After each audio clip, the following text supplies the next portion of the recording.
Okay, good morning. Good morning. What's up?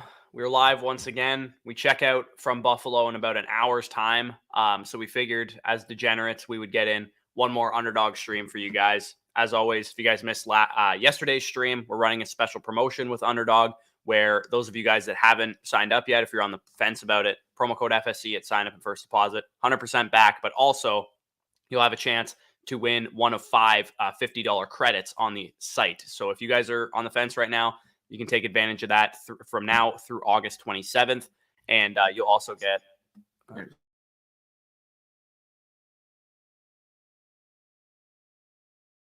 I got it. Now you got it.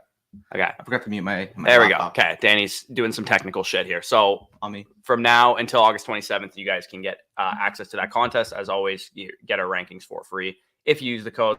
So we're going to run an Underdog draft here. And we are going to give you guys a second so that you can get to the screen. If you guys want to join with us, we're going to do a Best Ball Mania 3 draft. It's a $25 entry. And we're going to do a fast draft. And you just, I'm going to enter it in like a second here. I'm going to share my screen here so you guys can see. And then we'll hop into this thing. So I'm on here. I'll give you guys like a minute or so to catch up. We got some people in the chat here. We got Corey Van, ETN, good to go. That's good news. Definitely don't want ETN being down for the season or whatever. Yep. Good deal. Yeah, definitely. Morning stream. You love to see it. Yes, sir. Morning, gents. Yesterday's streams looked like they were fun. Yeah, definitely a ton of fun there. Oh, yeah. Good luck this season. Good luck to you as well. I got pick 11 in my home league, and after doing some scouting, I think there's a good chance to get one of the top 5 wide receivers there. So I'm happy. Yep, definitely a solid. Well, I picked 11 yesterday on our listener league draft, so you could see how the board unraveled there and how I attacked the 11 spot. Yeah. What happens at the 202? I'm not sure. Probably going to be Kelsey or Kamara. Yeah, I'd be going Kamara there as well. Yeah, he scares me a little bit as well. That's where I'm at with him. Howdy, what's up, Crack Shot? That's another OG. Yeah, another OG here. If the video leaks, Kamara could be done for the season. Yeah, it's always the risk with Kamara, but I don't think the video is going to leak. I think it probably would have already if it was going to. Yep. I typically fade tight end, though. I've been getting a ton of exposure to Schultz. Yeah, I'm with you on that one. Okay, so these fellas are going in here. I got convinced to join Underdog, even if I'm terrible. Yeah, hey, man, the best way to get better on Underdog to get a share of some of these big prizes is to get practice, obviously. If you don't want to, fork over the $25 drafts for Best Ball Mania 3, the final puppy, I believe, will be opening around like next week, I think. So even if you guys don't use your, whatever you deposit right away, you can get some puppy drafts in next week as well. So, yeah, team structure and kind of like the DFS aspect of it is really the major difference. But even if you want to do, you could always just do 12-man drafts too. You don't have to do big tournament style drafts. If you want to just get practice and do paid mock drafts, you can enter $3 drafts and $5 drafts and get some practice for your home leagues. And you know that the ADP is going to be still sharp. So if that's what you're looking to do, you can definitely do those as well. And Brian, I would want to know what the rest of your team is like. Because if you punted running back and that's your RB core, I am fine with it as long as your receivers are strong. Otherwise, I mean, if you invested in, Akers 3rd round and Dillon 5th round, I think that's a tad early on both. Yeah, for sure. That's where I'm bad. Yeah, fact. If you're questioning whether you need a 3rd tight end, 3rd QB pro, yeah, that's fair. I think that's a fair assessment too. So Corey wants in on this draft. Okay, so we're gonna hit enter on this. Basically, again, if you want to get in on this draft, all you have to do is go to Best Ball Mania 3 on Underdog Fantasy. It's a $25 entry, and you just go to enter, and I will hit yes in like 10 seconds just to give you guys a chance to catch up if you do want to join this. And you'll be in the draft with us. There's, lobbies going all the time, but usually with Best Ball Mania 3, they don't fill up quite as fast as like when the puppies are going. So it's a lot easier to get in with us. So I'm going to hit yes here. So if you guys are, watching there, hit yes as well. We are into the draft, waiting for 5 people. So there's, room in here if anybody wants to hop in, waiting for 4 left. Join up. Yeah, join up, get in here, and we'll rip this thing. I think Corey got in, I believe. Yeah, we got 2 more people here as well, still some spots. So as always, we're going through, like, me and Danny are trying to level out our exposure a little bit. We of course did, I don't know, $1,500 worth of drafts on our Brooklyn trip. So we did plenty of slow drafts and fast drafts over there. So we're trying to level out our exposure on some guys that we were a little light on back then. I know for me, like, my highest exposed players, I mean, you guys can probably imagine, like Cam Akers, Saquon Barkley, Javonte Williams. I got a lot of Deontay Johnson, obviously Elijah Moore, Keenan Allen. I got a lot of as well. So I'm trying to balance out a little bit because I would like a high pick here. I got the 104. I'll take the 104 there. Danny get the 101 here. We got, looks like Brock is in the draft as well, picking 106. It looks like we also have JM. J Metal K. Yeah, J Metal K is in there. And we got Corey Van at the 112. Yeah, Corey Van at the 112. So we got a big FSE representation in the chat here. Love to see it. Just saying. I mean, if I didn't end off today, if I didn't end off the last 2 days of streaming with my overall 101, it wouldn't be right. So I will take Christian McCaffrey here at that 101 spot. Yeah, love to see it. So I'm going to be Michael says in the chat, would you trade a late first for Elijah Moore? Yes, I would. Yes. A late first, 100%. I mean, I think, yep, you got in here. Team Chaos, big facts. So looks like we said I'm about to ruin everything. The one thing I will say too is like make sure you're not, just because you guys are in here with us, you gotta they do monitor like if you're trying or not. So we always don't want to, ruin the integrity of the game. We don't want to be getting some Calvin Ridley suspensions over here. So make sure you are trying to draft. By all means, feel free to snipe us if you want. But I was kind of hoping you got a 104 Jonathan Taylor share. That would have been cool. That would have been nice. Yeah, I think I'm just gonna grab my boy here. Yeah. Go with JJF. Yeah, I'm actually curious to know what my exposure is on him. I feel like I get him quite a bit, but I don't think my exposure is quite as high as I even want it to be. Like, I have him 12%. I guess he'll be a little higher after this draft, but... Oh, look at that. Brock got a Jamar Chase at 106. Love to see it. You love to see it. Jay Full going to snipe us on QB stacks. Yeah, big facts. Nah, I'm legit. Yeah, no worries. We got you. No, you're good. You're good. We're just kind of messing. I'm going to throw the board here on this. As long as you guys don't go... oh, good. He's off the board. I was going to say, as long as you don't go Dalvin Cook, you're trusted. Yeah, Jay Full's got a big ass Devontae Adams staring him in the face here. Yeah. Also could go with a Barkley type, but yeah, the other thing too with these Best Ball Mania drafts, kind of what we talked about yesterday, the tough thing is deciphering where you want to bite the bullet on ADP trends, because this contest has been going since May, April or whatever. So there is, players that have risen and fallen in that time span, Saquon being one of them. I'm totally cool if somebody wanted to take like if Corey was like, oh, I'm going to take Saquon 112 here, but the game theory aspect comes in where a lot of people have him at the 2-3 The only reason you should ever do that is if you're pairing him with another player that hasn't seen his ADP fluctuate. Like Kelsey or CeeDee Lamb or somebody like that. You want the originality to your stacks if you're going to be reaching ahead in terms of textural ADP. So for Corey here, he did go with Barkley. Debo, that's fine. With Debo Samuel, you're not going to see many Debo and Barkley combinations. So if they do hit, especially in that Week 17 format, the correlation there is tremendous. So yeah, exactly. Because the whole point of this contest is like there's so much money at the top, right? $2 million to first, $1 million to second, 500K to third or whatever. Like there's a shit ton of money at the top of this draft. If you guys can look at the contest and see the payout structure. So first place gets $2 million, and then when you go to 10th, it's $20,000. Yeah, so you need to finish top 10 even to make 5 figures, and then obviously if you finish high, you're going to be making life-changing money. So the point of these drafts is yes, you want to draft the best regular season team, but you want to win Week 17 because if you think about Week 17 like a 500 person DFS contest, you want to have the highest scoring thing in Week 17 DFS, and in DFS we always chase correlation. Week 17 Boardman gets paid. This guy has it listed as his name on Underdog. That's the truth of this contest. Week 17, the Boardman gets paid. So. Boardman gets paid. That's classic. Ew, no Dalvin. Yeah, good. Do you guys think it's do you guys think Sermon is worth getting in that package? I have Elijah Mitchell. So as a throw-in. Sure. So are you giving away Elijah Moore, or are you getting he's trading for him? You're on the clock, by the way. Oh, yeah, shit. Okay, so I'm on the clock. Kelsey is here. I never get Kelsey, but at the 21st overall pick, I will take Kelsey. That's decent texture there, yeah.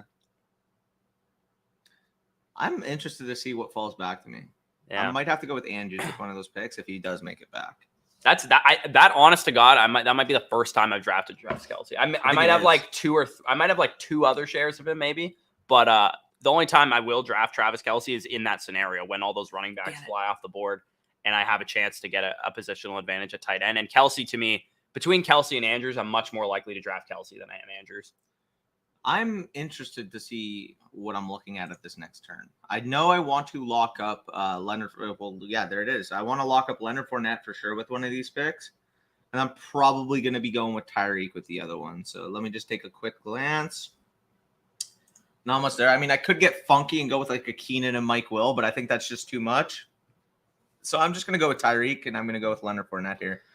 I do think, though, like, I mean, if you wanted to mix in, like, for a textural standpoint, how many teams are going to have Keenan and Mike Will on the same team?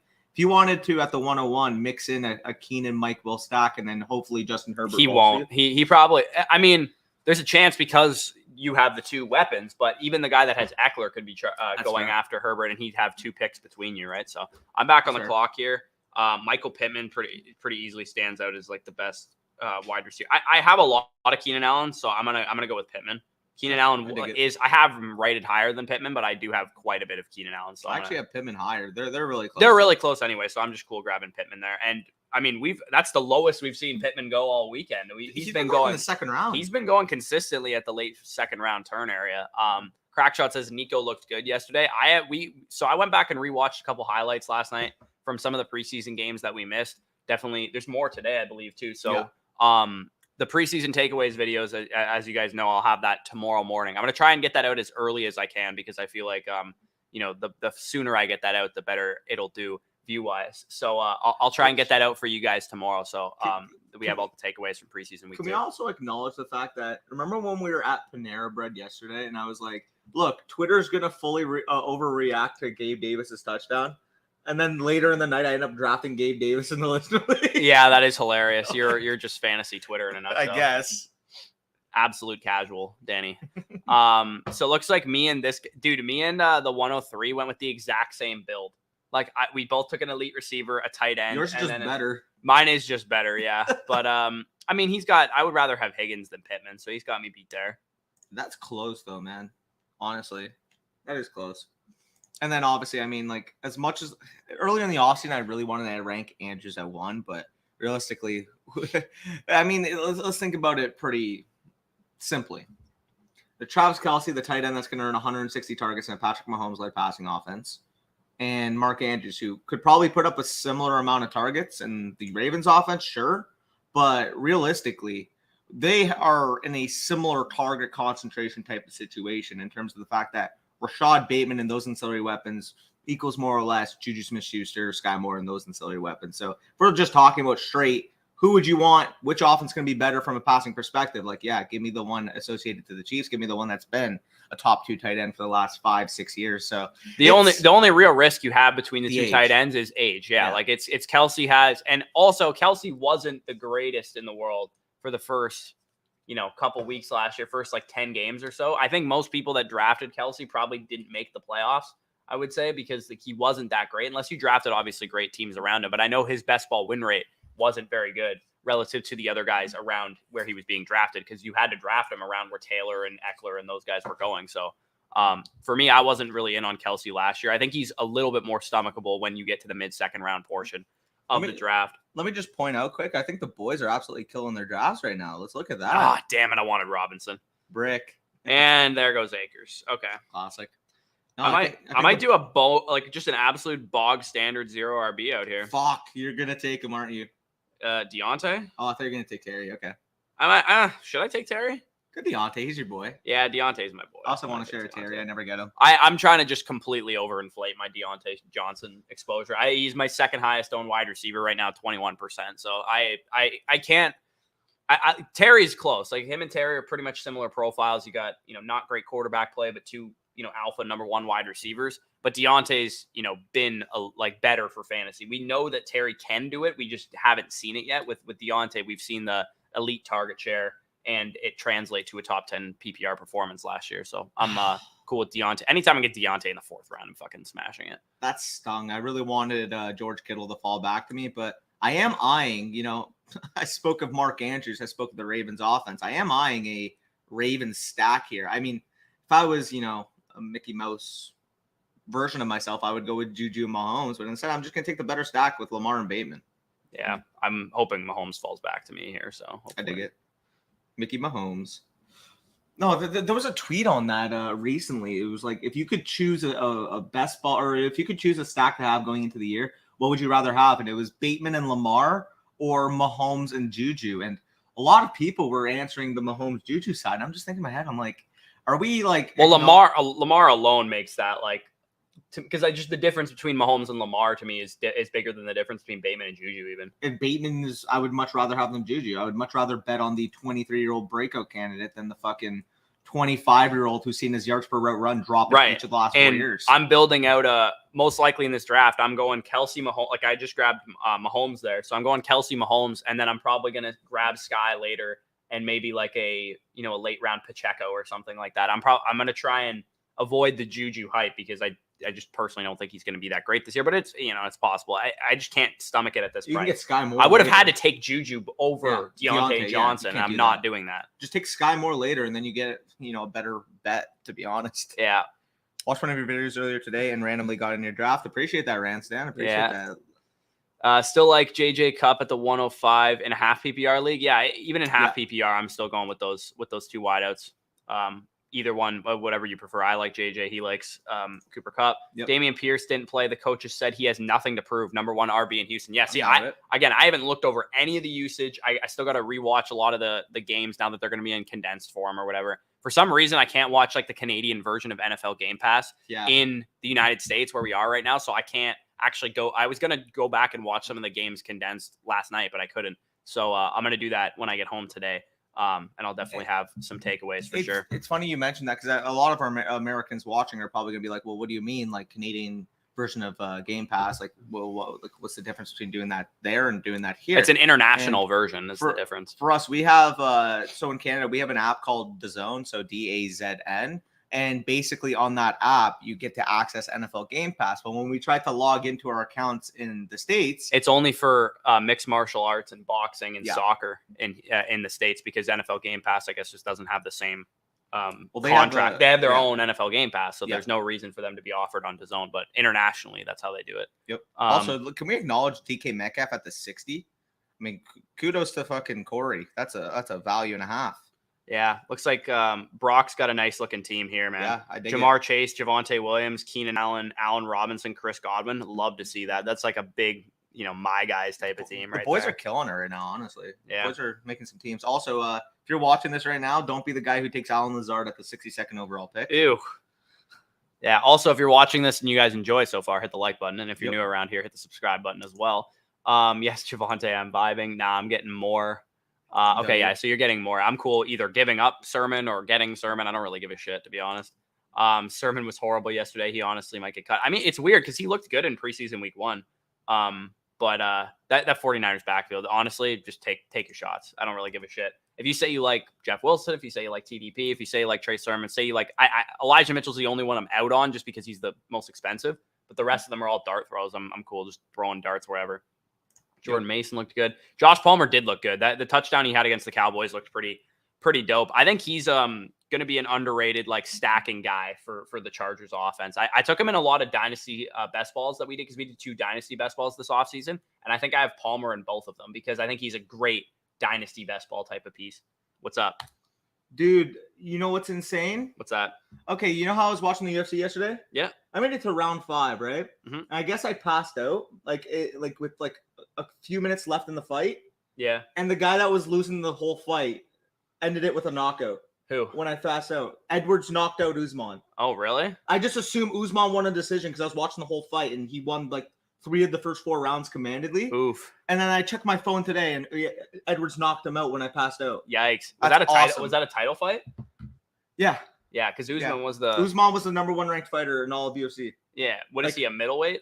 He's welterweight. Welterweight? So the funny thing is, like, number 1 pound per pound. So like any division, he was the number 1. Yeah. So not only the number 1 in that division, but I'm back on the clock. Sorry, my bad. I'm stunned. Man, I need to watch the ending of that fight after we're done here. But we are looking on the board here. I do have my quarterback. I probably need to pound a couple wide receivers here. Hopkins, Tony aren't too bad of bets. Or what's my receiver core looking? I think I'm gonna go with Tony for sure, so I can see what's around me after that. Ugh, David Montgomery, I do not want. Yeah. You know what? I never take this guy, but I think at 73rd, it's at least stomachable. I'm going to take A.J. Dillon. Fuck. Building out a 0 RB. I wanted his ass. Hey, you can get David Montgomery. Yeah, I don't want David Montgomery. I mean, advancing David Montgomery might be a play, though. Yeah. Full PPR redraft, Marquise Brown or DK Metcalf. Give me Hollywood Brown there. I think I'm just going to trust the offense a little bit more. Yep. No, I agree with Marquise Brown call. Hollywood. Am I going to have to take David Montgomery here? You're going to have to take David Montgomery. Montgomery is right. Literally. Some interesting picks so far in this draft. Yes, I'm taking Montgomery. I don't want to take him, but you love him. I will. At the 76th overall pick, I'm cool with it. If I can advance him as like a boring running back, then maybe he's first reply you get is Herbert will take over. Yeah, I mean Herbert probably will take over, but apparently Herbert is hurt. Yeah, apparently he went down in practice yesterday, so that's a little interesting. Price 33 Bear. If you have the 107 and Jamar Chase falls to you, shake the hands of every single one that pass on him and go select them. Yeah, the highest potential. I would say Adams has a similar ceiling, but probably even a higher ceiling than Chase does, at least in this point in time. Probably. But Chase would still be my pick there. I think he's got the offensive, insulation there is just too easy to trust, and the ability that we saw out of Chase this rookie season. Deontay has top 3 NFL wide receiver Pickens across from him, though. You guys know I wasn't high on Pickens coming out. He looks good. I'm not going to say he doesn't look good. He definitely looks good, but they operate in different areas of the field. He's more of a downfield guy. Deontay's more of the target hog type of dude. I think Deontay's still the one there. Pickens, he's much bigger threat to Claypool in my opinion than he is to Johnson.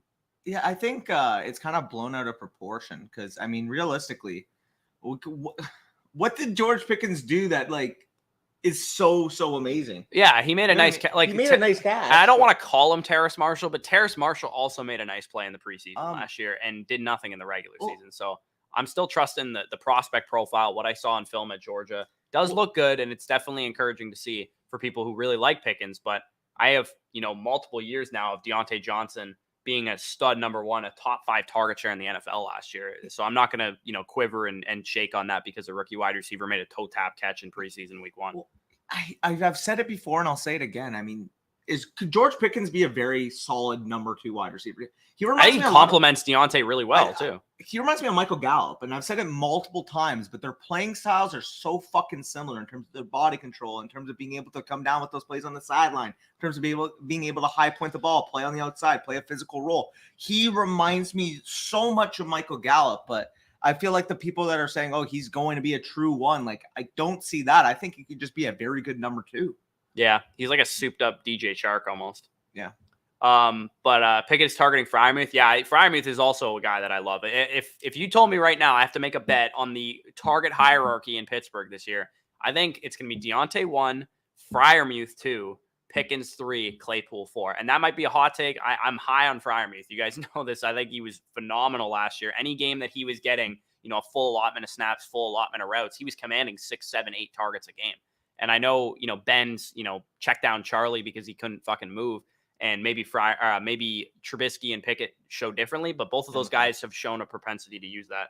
And I am on the clock, yeah. I'm going to grab Chase Edmonds here. I never actually grabbed him. Interesting. But I kind of like the value on him there. He's going a little bit further behind. I wish I had one more wide receiver right now. I kind of feel a little gross. Gibson is just fucking swan diving in 80. He's falling past my pick if he comes. Damn it, Alex. There's no way you took Lockett there. Yikes. Am I going to have to go with the ancient Robert Woods here? Yeah, so what I've done here with the 0 RB that I got, I really love if I can execute a 0 RB this way, where I pounded out Jefferson, Pittman, Deontay, Drake, London as great, solid wide receivers. I probably should have grabbed one more wide receiver, but I was able to get an elite quarterback and an elite tight end with Mahomes and Kelsey. So I'm definitely cool with that. I still have, plenty of wide receivers that I can pound here. Hopefully nobody takes Marquez Valdez-Scantling here. Not that I'm super high on him, but I do have Mahomes. So, and I didn't get Sky. So, you got sniped on Sky? I did, yeah. Oh, how close? Like a pick? A little ahead of my pick, I believe. Yeah, 4 picks. I suppose I could have went with Clyde, but I just don't want to. Damn it, dude! All the young, fun wide receivers always go off in the early 8th, late 7th area. Now that if you do have the 101, as much as I think Robert Woods can have a bounce back after that injury last year, it'd just be so much nicer looking at, a Chris Olave or Sky Moore in that lineup. I'll tell you that right now. Oh, yeah, for sure. I had to get A-Rob for that Rams-Chargers correlation. Yeah, I guess I'm going to pay attention to my Week 17 here. So I got the Chiefs and Broncos play each other in Week 17. So I might grab like a KJ Hamler late or something, or maybe Albert O is my second tight end or something like that. Yep. I also got some Vikings. I got some Dolphins. Vikings play the Packers. I don't think I have any Packers. I might grab Watson later. I go like Jefferson Watson correlation or something like that. And we do see Gibby go off the board. I don't like Antonio Gibson, but it's the 9-7, man. It's the 9-7. Even from a game theory perspective, like it's probably worth it. It is, yeah, because people in Best Ball Mania 3 in May and June, like it's not like he was ever an elite pick. Like he was never like a third round guy, but he was probably consistently going in the 4th, 5th, 6th round for most of the summer. And now he's just like absolutely the bottom is falling out behind Antonio Gibson. And he's still a big play threat. He can still contribute as a receiver. If JD McKissic went down at any point during the season, Gibson would actually have an opportunity to play the role that we want for Gibson. So it's funny. I don't know. I'm in the 9th round at pick 100, man. Like I'm cool with it at that point. I don't want to pick him in the 4th, 5th round like he's going to go in people's home leagues, but if he's fallen to the 9th round, like I'm cool with that. And it's funny because we kind of mentioned it that he's the one of the backfield. As much as I love, the opportunity cost of McKissic and Robinson. And it's funny because it's priced in the sense that you should be betting on the standalone of Gibson. But I'm almost thinking of it inverted, where if anything happened to one of those ancillary backs, it would be much more impactful for Gibson than it would be for if Gibson got hurt and Brian Robinson took down the early down roll because JD McKissick's still there. Right. And because as much as Gibson's kind of struggled, I still think Gibson's probably a better player with a full workload than Robinson. But we'll see. He is a better fit for the offense. So interesting. My running back core is kind of disgusting with Montgomery and Chase Edmonds, but I got them, decent value. So I'm cool with those guys. I want to get some more wide receivers just because I am running a 0 RB here. So I need to be really strong at that position. Is it weird that I'm starting to get weirdly decently high on Devin Singletary and James Cook? No. It's just funny because you would think where they're priced, both of them were the 1B/2s in that offense. If we knew one of them had a slight lead in that team, they would be 7th round picks. Yeah. They would be going probably. Looking at it realistically, if we knew one of them was the one, they would definitely be going in the Tony Pollard, Rashad Penny, Ramondre Stevenson type of area. So getting both of them at the discount that they're expected to be the 1B, expected to be the 2, well, I think they both can be relevant. James Cook obviously going to make his hay in terms of receiving volume, in terms of being able to get those efficient snaps. And obviously with Devin Singletary, if he's going to get the between the 20s role with some juice, some breakout upside in terms of being able to make a big play in that offense, scoring opportunity galore on that team. Buffalo is probably the favorite to lead the NFL in terms of points per game. So I am fine with both of them, especially from an upside standpoint. Yeah, exactly. I think a couple of years ago, Devin Singletary would have been the way he closed out the season. Now we know all this dead zone running back data and stuff. I think Devin Singletary would have been a 5th, 6th round pick 4 years ago. Even last year we look at it. Because he was going pretty high last year, too. Chase Edmonds was a 6th round pick last year. Yeah. From a profile standpoint, I think Devin Singletary, if he did what he did last year, 2 years ago, he would find himself in the Chase Edmonds area last year. Yeah. And again, I don't like Miles Sanders, but his ADP is 87. Yeah. And it's pick 117. And I'm running a 0 RB. And honestly, I have some decent volume guys in a 0 RB, which I never usually end up expecting. But these guys are just sliding to me. So I'm gonna take these guys.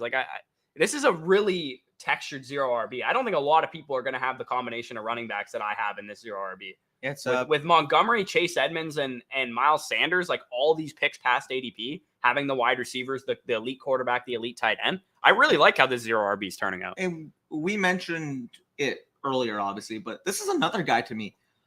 I was so out on Russell Gage earlier in the offseason when he was a 6th, early 7th round pick.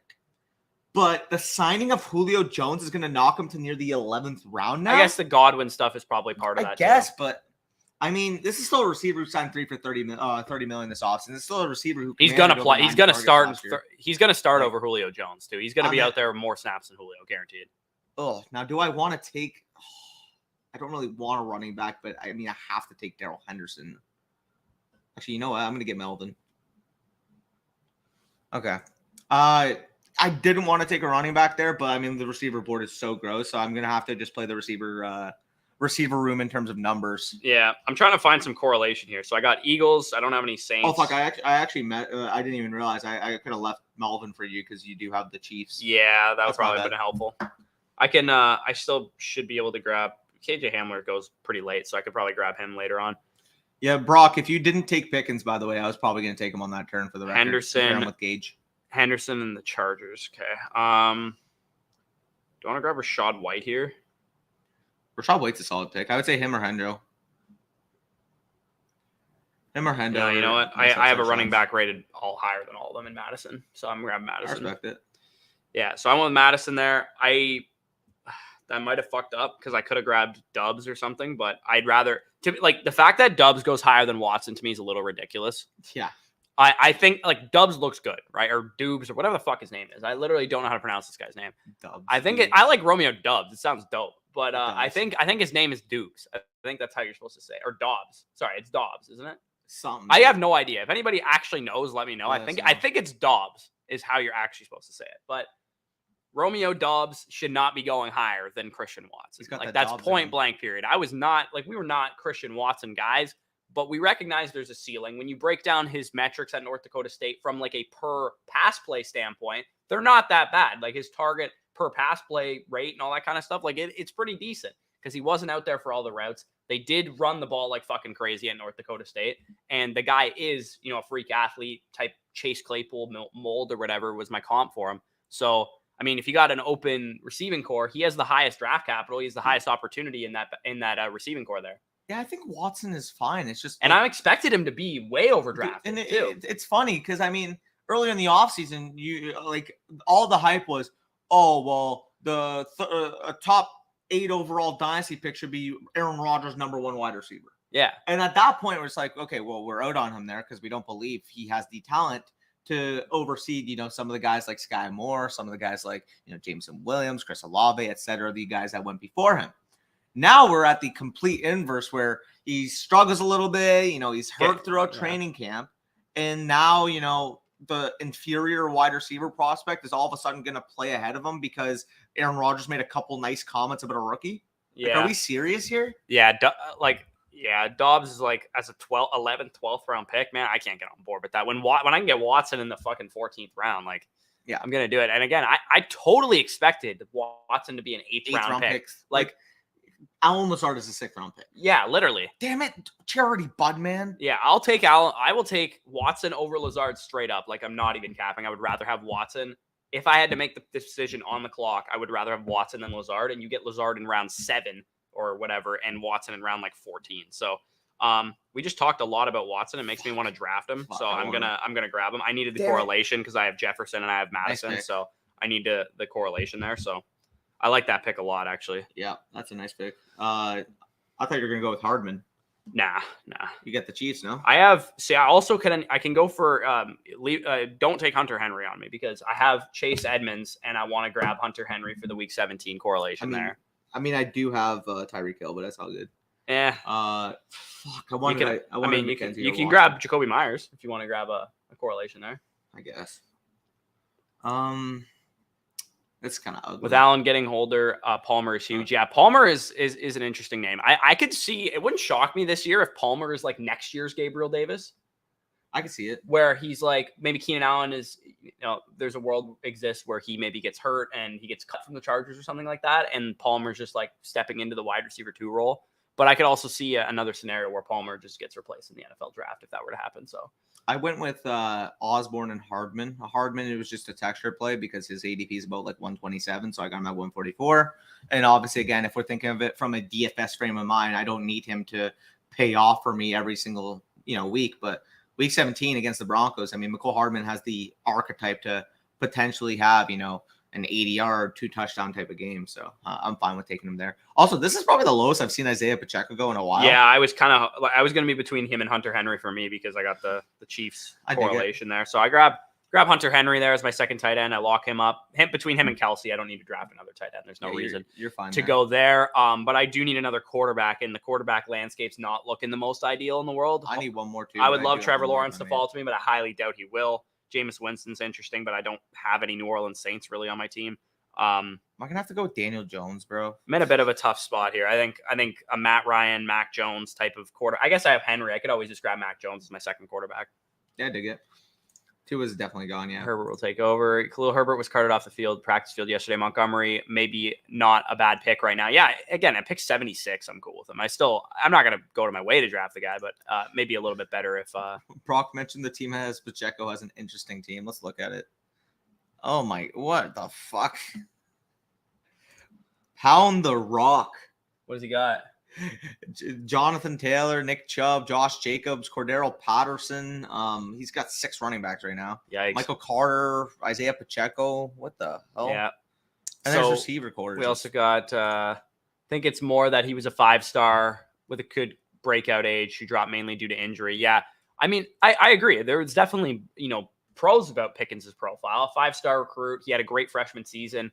But my problem with Pickens has always been his sophomore season, not the fact that he got injured his junior year, because he didn't do much his sophomore year and he kind of regressed from a talent perspective. And I broke that down in the video that's like pinned on our channel right now. I think it's either for people who are returning subscribers or for people who are new subscribers, is wide receivers to target and avoid. And I broke down a trend that I noticed in a lot of the busts, like the Jalen Reagors, the N'Keal Harrys, the Laviska Shenault, guys that never worked out but had good profiles.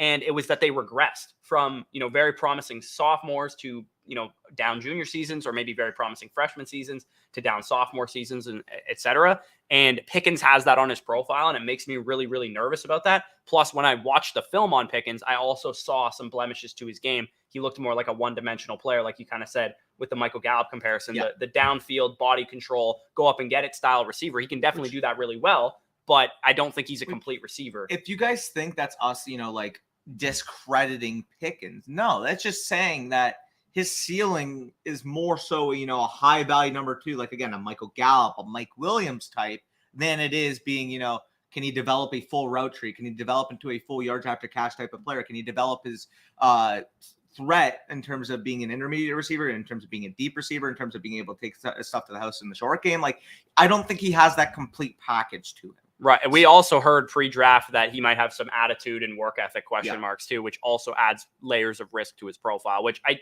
never met the kid. I have no idea if that's true or not, but he did slide a little bit in the draft. So maybe there was some validity to that.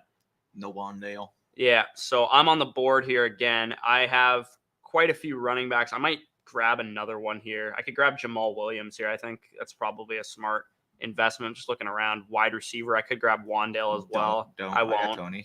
I won't, but I'll grab. I'm gonna grab Jamal Williams here. Get myself a handcuff for DeAndre Swift. We also saw too. I think Jamal Williams is just an underrated best ball pick in general, because we saw him actually have some good games because they ran their offense really through Swift and Williams to start the season last year. I'm sorry, someone just took Daniel Jones and pick 149. Yeah, don't take Mac, please. Well, I wasn't going to, but what the fuck?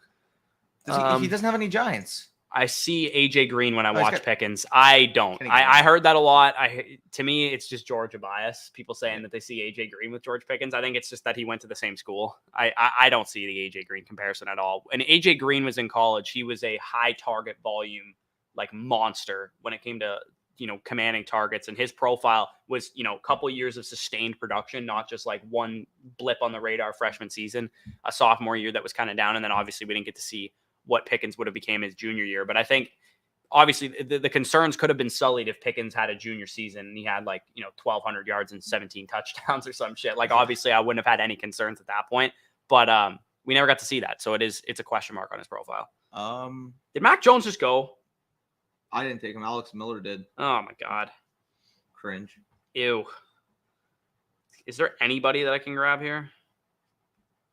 Also, why am I becoming a Jarvis Landry guy too? I'm just liking old mid-wide receivers, I guess. I'm just going to grab Tannehill. Tannehill can rush some touchdowns in. Maybe I get something out of that. Maybe I grab a late-round Kyle Phillips as well. Mentioning Jarvis Landry real quick, right? We expect the Saints to run more 11 personnel. We know that Jarvis Landry, no matter where he is able to command targets. And we know that with Jameis Winston healthy, this was a team that scored nearly 26 points per game on offense, despite having no weapons at the receiver core last year.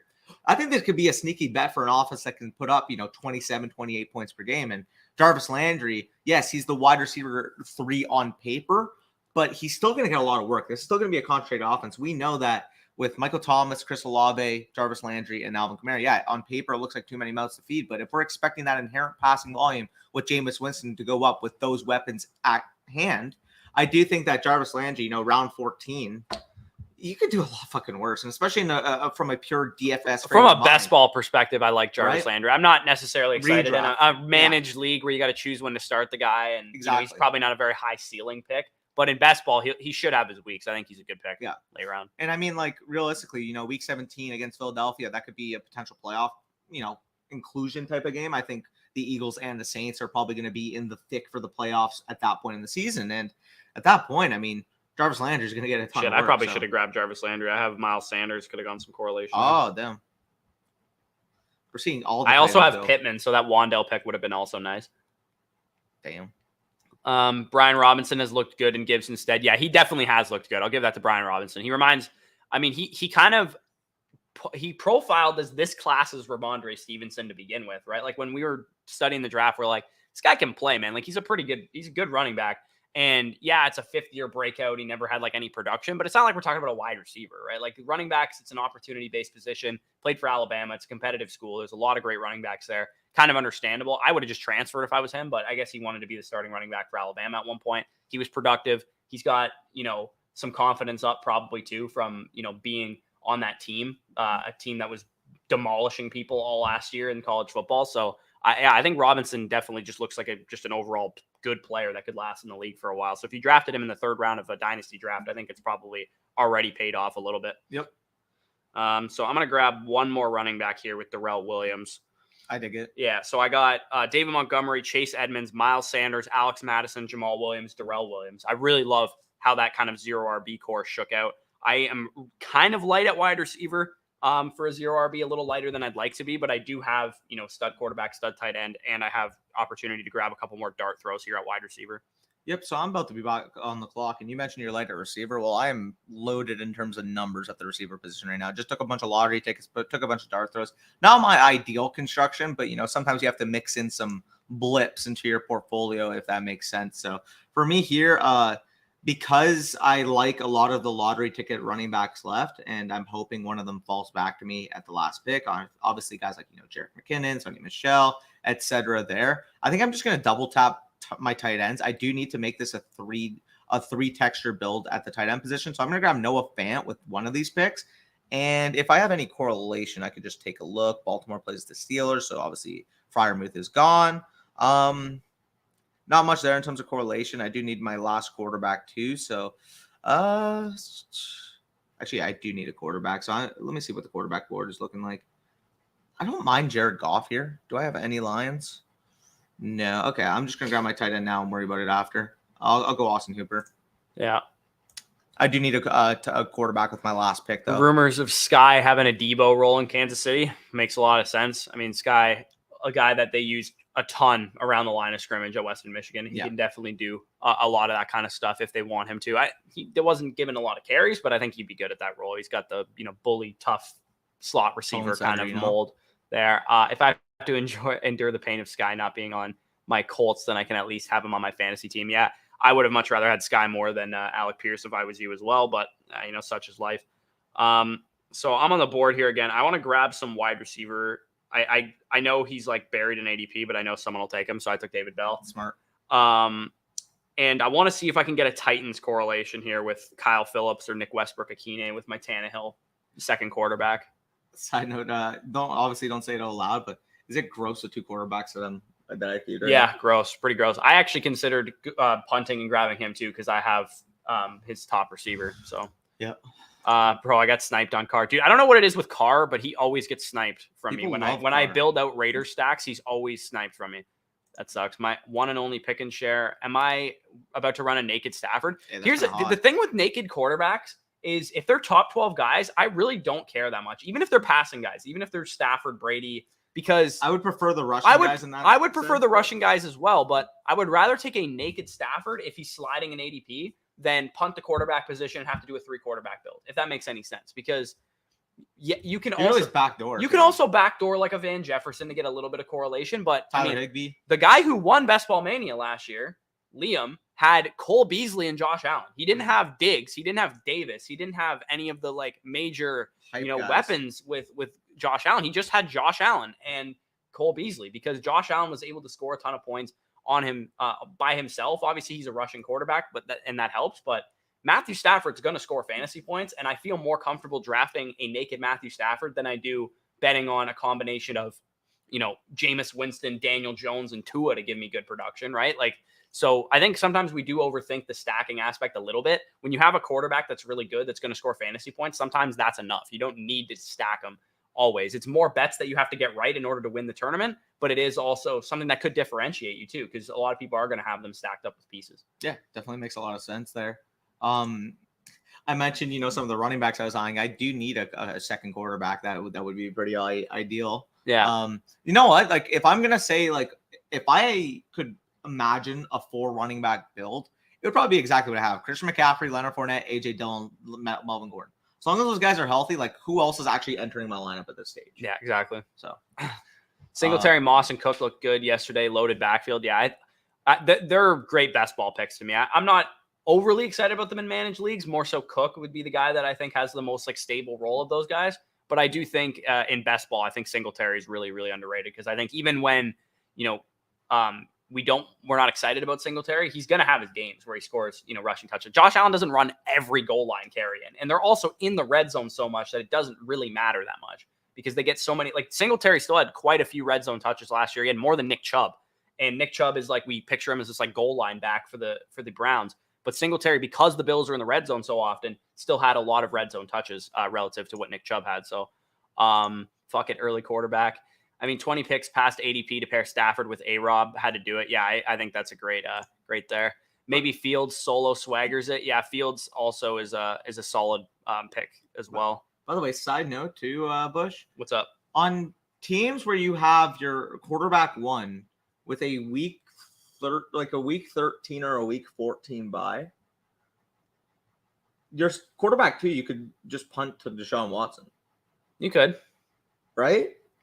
Like, I'm just thinking about that right now because it's like, how many teams are going to be having 2 quarterback builds with Deshaun Watson as their quarterback 2?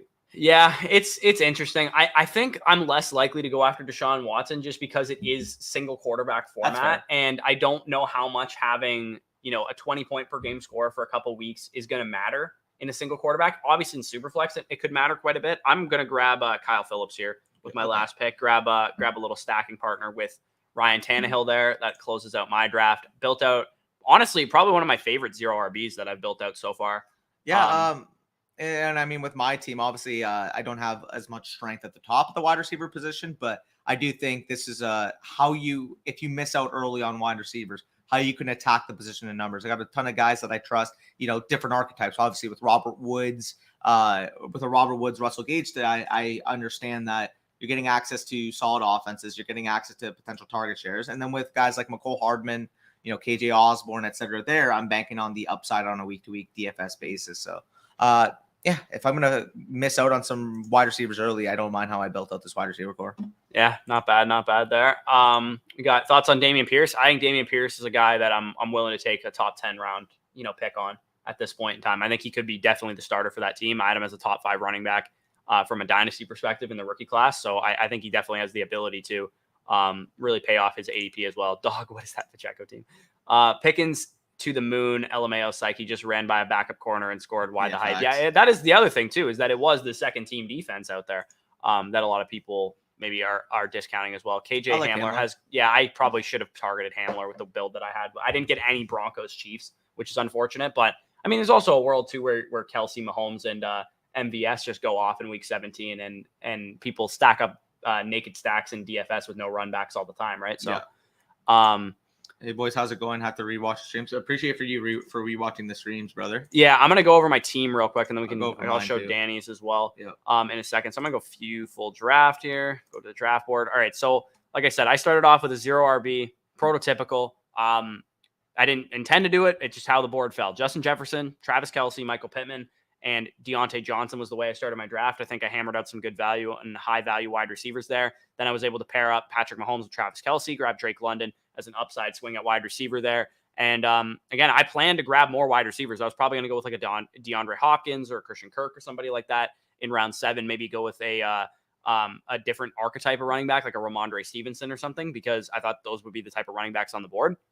But David Montgomery slid to me. I think that's fine at the 7-4. Same goes for Chase Edmonds at the 8-9 and Miles Sanders at the 10-9. I don't like those guys, but they fell quite a bit past ADP. Chase Edmonds, 10 picks after ADP. Montgomery, 15. Sanders, like 30 picks after ADP. So I really like those values there. Marquez Valdez-Scantling. I would have rather had Sky Moore, but I guess I'll take MVS at the 9-4 there as well. Then I grabbed Madison at the 11-4, another upside running back to pair with those guys because I have, some mundane, not too exciting David Montgomery, Miles Sanders, Chase Edmonds. So Madison hopefully will give me at least some big spike weeks if Dalvin Cook misses a couple games. Same goes for Watson. Hunter Henry needed a second tight end. Jamal Williams, Darrell Williams, more upside, handcuff type of running backs there. And then David Bell, Kyle Phillips, Tannehill to close it out. Take a look at my team too when you get the chance. Yeah, I got the full draft board list. All right, perfect. So you guys can see obviously, 101, my 101 overall, Christian McCaffrey. I mean, if he's healthy, he's going to be the most valuable player in fantasy football. Tyreek Hill, Leonard Fournette on that turn. Tyreek Hill, obviously one of the best real-life wide receivers in the NFL, is only falling to the 2-12 due to the uncertainty of the situation in Miami, but it's hard to bet on one of the best overall players, period, in fantasy football when he's on his game, not to mention with the DFS aspect. If this guy does blow up week 17, which he's fully capable of, I mean... You also have Fournette, too, with the correlation there. Correlation to McCaffrey. Locked up the Bateman and Lamar on the 4-5 turn, so, I mean... you could do a lot worse than that. And after that, I got into a situation here, you guys can see, where Kadarius Toney was my best receiver on the board. I don't mind taking him there, but I looked at the texture of the running back and wide receiver position. And realistically, what's going to be more valuable to my team this year? A.J. Dillon or Hunter Renfrow? I think the answer is pretty clearly A.J. Dillon. You're getting the standalone value, obviously with that team wanting to run the ball, not having a ton of receiving threats. I think he's going to get a ton of work on the ground. And then, of course, if Aaron Jones misses any time, like A.J. Dillon instantly steps in as a top 5 overall running back. And if that were to happen in playoff weeks, then you're getting a player that maybe doesn't have the highest advance rate given his ADP normally, but if you can advance him in, A.J. Dillon in those stretch weeks, in those playoff weeks, could give you, again, as I said, top 5 production at the running back position. And after that, I just kind of filled out accordingly, smashed some wide receivers late that have potential lottery ticket upside and some guys that can potentially command some target shares. Closed off my running back room with the Melvin Gordon pick. Of course, same kind of thing with A.J. Dillon, where obviously he's an older running back, but if anything were to happen to Javonte Williams, his upside goes up there. Obviously insulated in a good offense with Denver. So I'm happy with how I built out this team. Attack the receiver position in numbers because I missed out early. Yeah, fair enough. So we're going to close out this stream answering the rest of your guys' questions. And then we have to check out at 11 a.m. Eastern, which is about 25 minutes from now. So we will we'll sign off of here probably 10 minutes before 11 or something like that, 1:45, and get our shit packed up and get out of here. And then, like I said, we'll have preseason takeaways from week 2 live on the channel tomorrow. We recorded Offense to Target with Ian Hartitz, which should be live later in the day on the channel tomorrow or Tuesday at the very latest.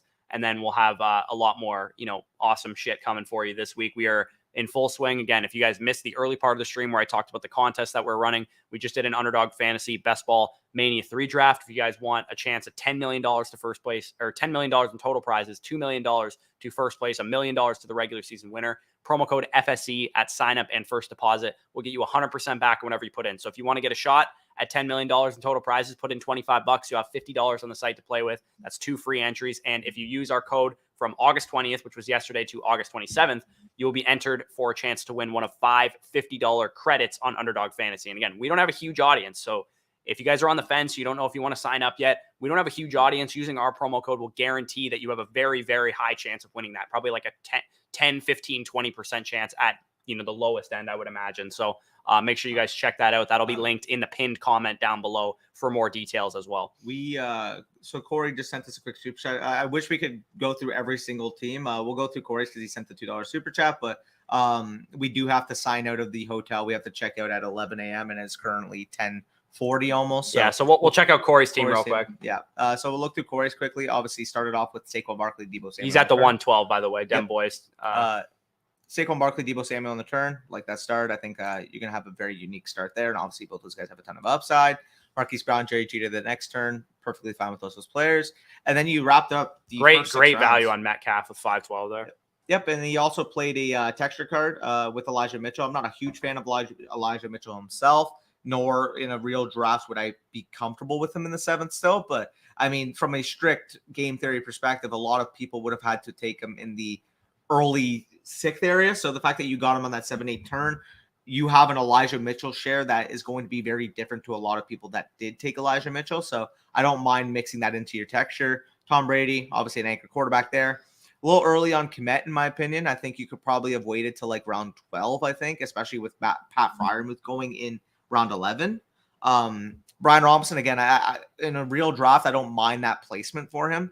But the problem is with Best Ball Mania, a lot of people would have had texture to him at the round 16, 17, 18 area. So take him in round 10. Basically, you have to bet that your round 16, 17, 18 pick is going to put up comparable production to the early selectors round 10 pick, which is going to put you behind the 8 ball a little bit.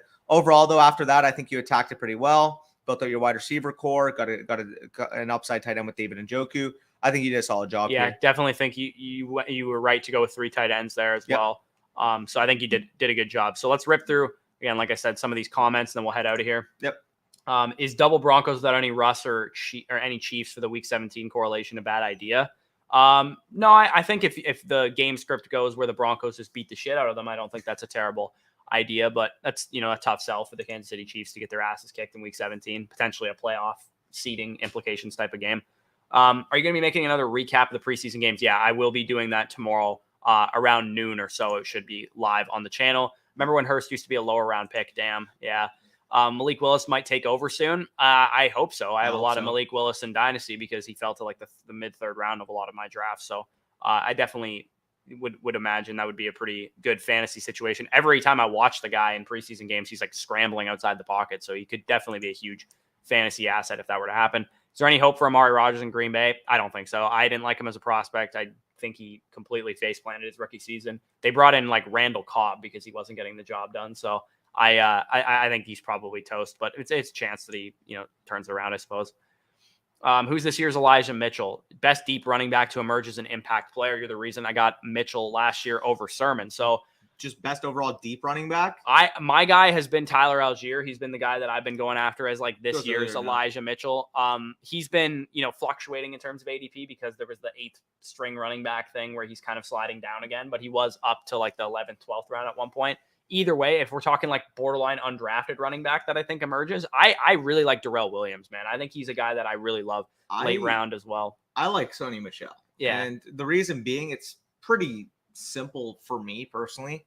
He has the most valuable role on that team. Obviously, with Chase Edmonds, you're going to get some 3rd down exposure. You're going to get some inside the 20s work. But Sony Michel, I mean, from a pure archetype standpoint, is going to get the red zone touches in Miami. If this offense does take the step, if they do get some more red zone opportunity, I can see Sony Michel giving you, 10 to 12 touchdowns. And getting that as a round 18 pick is already valuable. Not to mention, again, if anything happened to Raheem Mostert, which is probably a guarantee at this point, pretty much, or Chase Edmonds, I mean, Sony Michel has shown even in his time with the Rams last year that he can command a not workhorse, but lead back type of role in pinches when needed. So I wouldn't be shocked if he just downright wins the job.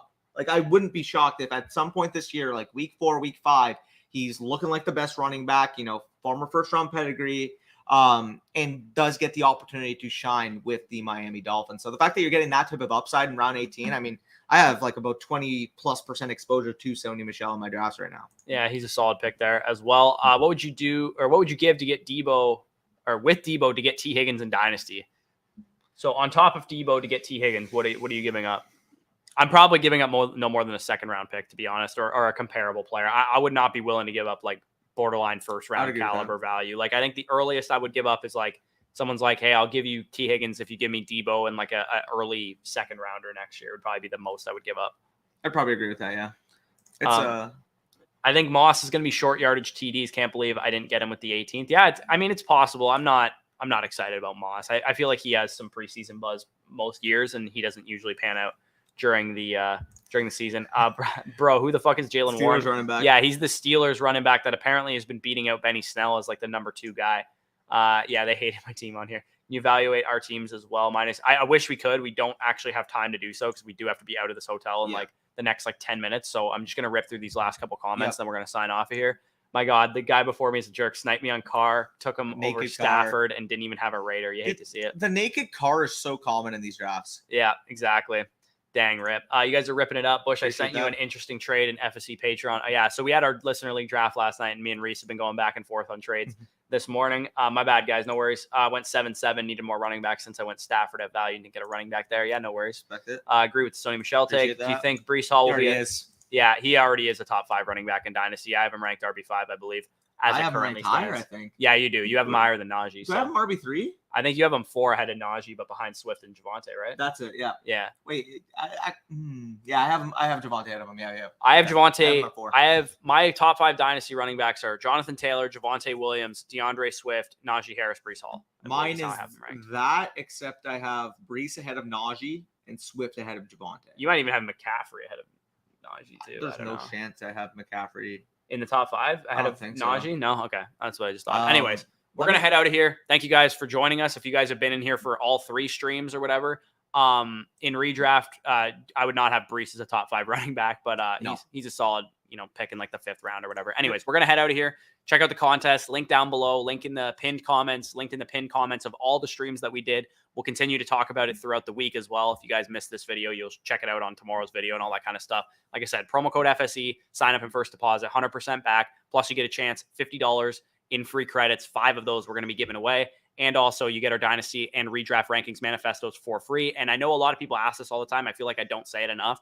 The way you get our rankings manifestos is after you sign up. Within about 24 hours or so, we get an email saying that you signed up, and then we can sign you up then for the Redraft and Dynasty Rankings manifesto. So if you signed up yesterday and you're like, oh, I haven't gotten the rankings yet, don't worry. By the end of the day today, you will be have access to the Dynasty and Redraft Rankings, adding in the 2023 prospects as well to the Dynasty Rankings manifesto as like a good, preseason top 30 or so before the year starts. So anyways, peace out, guys. Thanks for joining us. We'll talk to you soon.